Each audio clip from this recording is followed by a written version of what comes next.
the great 1974 film The Godfather 2. There's a scene about halfway through it where Hyman Roth and Michael Corleone and all the American gangsters are gathered on a patio in Havana. And it's Hyman Roth's 67th birthday. And he's giving a slice of the cake each gangster. He's like, Louis from Chicago, you run the Copacabana.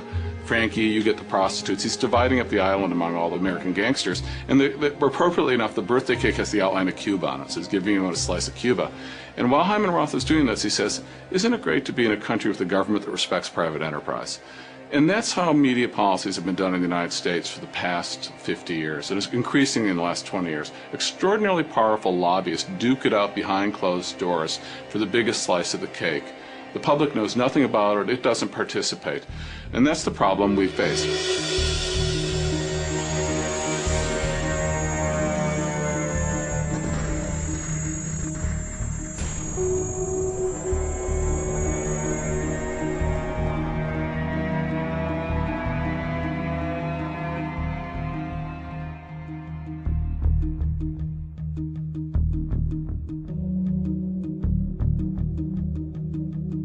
Media is the nervous system of a democracy. If it's not functioning well, the democracy can't function. We're heading toward an election where most people are never going to be in a room with Kerry or Bush. What they learn about the candidates will be what the media shows them or tells them, decides not to show, not to tell.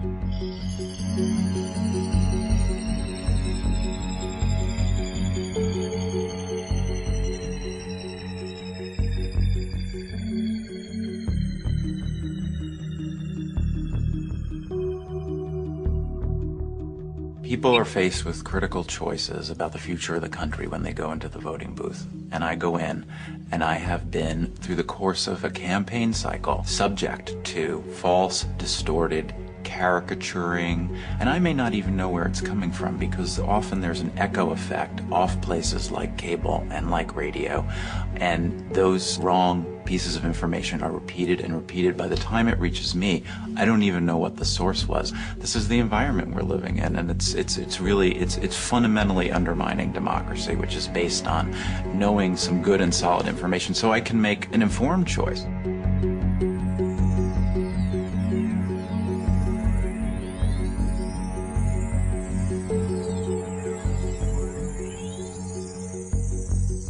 See the properties Rupert Murdoch owns around the world, the strong conservative point of view that those properties often reflect, it's different than ABC or CBS or NBC. Sure, they reflect a point of view, but not nearly as strong and not nearly as consistently from one ideological perspective. Murdoch actually bought the station in 1985.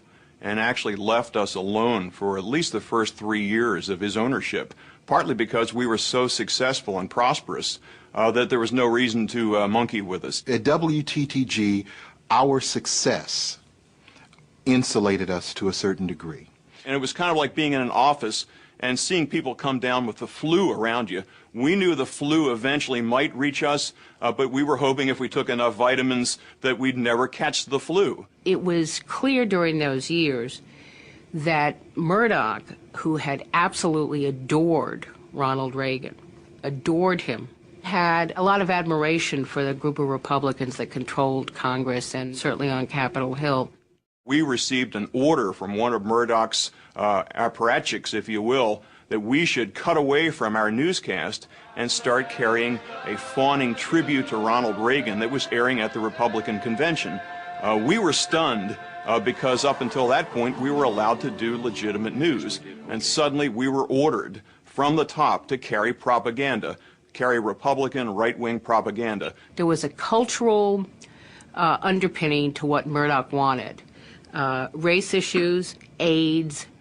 I constantly remember complaints that there was too much being done on AIDS. He also couldn't stand the Kennedys. Ted Kennedy was a longtime opponent of Rupert Murdoch. And one celebrated occasion, we were ordered to run a long, uncut piece from a current affair that was rehashing the whole matter of Chappaquiddick. It had zero news value. We were told you had to run this thing uncut. You could not even edit it down and just run a snippet of it. I think they evolved in later years especially after Roger Ailes took over and really got the Fox News Channel up and running, into a far more sophisticated kind of operation. What we saw in my era was really the birth of this sort of thing and the roots of what came later. It was quite clear when they founded the Fox network that they intended to be a conservative organization, beyond conservative, a far right-wing organization. I'd just like to say how delighted I am that we've now reached this moment when we can firmly announce the starting of a Fox News channel and a much greater effort on the build-up of Fox News in every area. We'd like to be premier journalists. We'd like to restore objectivity where we find it lacking, and certainly there could be that interpretation because of my background, but I left politics a number of years ago and have run a news organization for the last 2 years. So we just expect to do fine, balanced journalism.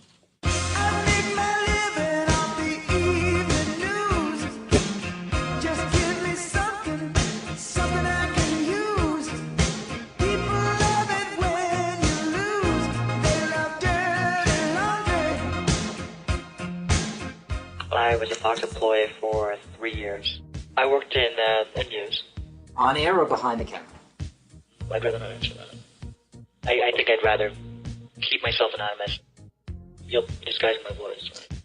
Yeah, I've heard directly from folks, both as correspondents and as bookers, who've expressed very great reservations, almost as if they're being monitored by a Stalinist system, afraid to be seen talking to the wrong person or having the wrong kind of email exchange.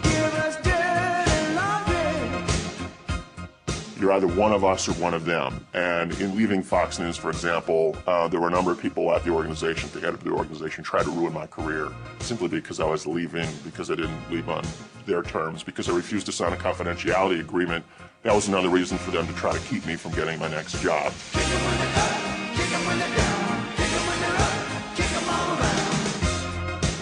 It's very much an environment of fear. It was made very clear to us that our activities were being monitored, and if someone wasn't watching it live, they were at least recording it, and they would review it after the fact to see what we did. We weren't necessarily, as it was told to us, a news-gathering organization so much as we were a proponent of a point of view. Fox has already been successful in sort of branding me as somebody who can't be trusted, and as a result, I'm already sort of on thin ice regarding my current employer.